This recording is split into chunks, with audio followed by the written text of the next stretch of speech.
How to delete your OnlyFans account permanently. So let's get started. First of all, open up OnlyFans in your device and log into your account.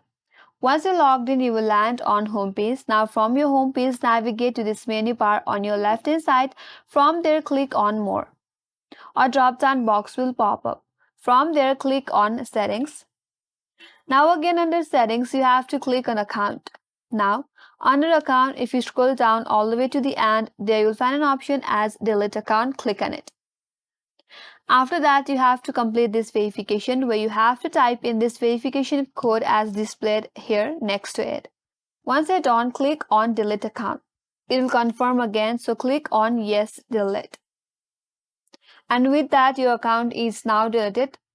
Now, if you go back and log in with your OnlyFans account that you have recently deleted, you cannot log into your account. It will say that your account has been deleted. So this is the way to delete your OnlyFans account, and that's all for today's video. Hope this video helps you. If you are new to our channel, make sure to like and subscribe, and thank you for watching. I will see you on the next video.